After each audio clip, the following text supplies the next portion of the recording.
All right, let's talk about a huge shift that's happening in artificial intelligence right now.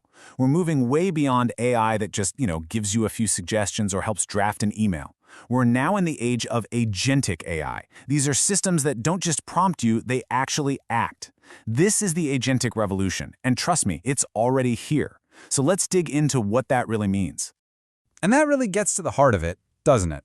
For years, AI has been a tool, right? Something we use. But agentic AI? Well, it has agency. It has the ability to take initiative.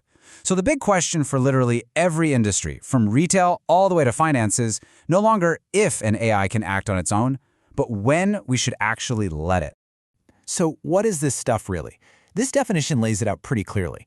It's not just about automating a task, it's about genuine autonomy. These systems can tackle incredibly complex, multi-step goals. We're talking things like investigating financial fraud or managing an entire supply chain, all by themselves. They can reason, they can plan, and they can execute without a human having to sign off on every single step. That is a massive leap from the kind of AI we've gotten used to. And this new power, well, it puts every single business at a critical choice, a real fork in the road. How do you actually integrate something this powerful? Do you hand over the keys and let it drive, or do you keep a firm hand on the wheel? The path you choose here has huge implications for everything that comes next. This brings us to the two main ways people are thinking about this: copilot versus autopilot. Think about the copilot model over on the left. It's like having a brilliant partner sitting next to you. It boosts your own skills, it'll suggest things, draft things up, find patterns you might have missed, but, and this is the key part, you make the final call. Now the autopilot model on the right, that takes the wheel completely. It's built from the ground up to take humans out of the decision loop, handling tasks and taking full responsibility. So the question is a big one. Is the human still the pilot or just becoming a passenger?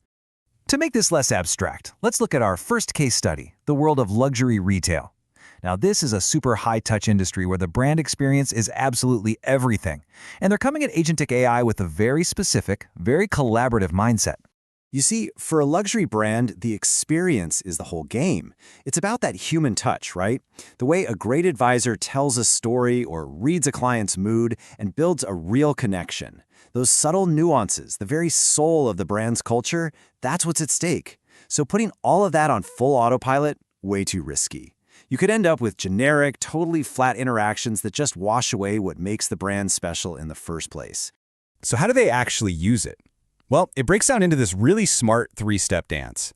First, the AI might suggest personalized training for new employees, but it's the manager who gives the final okay to make sure it fits the brand. Second, AI can whip up a draft for a training module in seconds, but a human expert has to come in and add that final brand voice, that cultural flavor. And third, the AI is great at spotting data patterns, say low completion rates on a course, but it takes a store manager to understand the why. Was there a holiday rush, or was the content just not clicking? And this quote just nails it, doesn't it? It perfectly sums up that retail copilot way of thinking. The AI is an amazing tool for detecting the signal. It can tell you what's happening, but it takes a person to decode the story, to really get the context, the culture, and the true meaning behind all that data. That partnership is what the copilot model is all about. Okay, so that's one path. Now let's completely switch gears and look at the other fork in the road. We're leaving the high-touch world of retail and jumping into the high-stakes, high-speed world of finance. And here, the pressures are totally different, and that push toward full autonomy, the autopilot model, is much stronger. What we're talking about is this vast, incredibly complex web of interconnected systems, all operating at the speed of light. In this world, AI agents aren't just suggesting trades. They're being built to actually manage risk, execute transactions, and handle compliance all on their own, with very little human oversight. So what's driving this big push for autopilot? Well, it really boils down to four things. First, speed. We're talking decisions in milliseconds. Second, efficiency. Automating crazy complex tasks like compliance and underwriting. Third is scale, just handling insane volumes of data and transactions. And finally, of course, profit. Being able to spot and act on market opportunities way faster than any human possibly could. But, and this is a huge but, this kind of power comes with some truly immense risks. On a systemic level, autonomous agents can set off massive instability.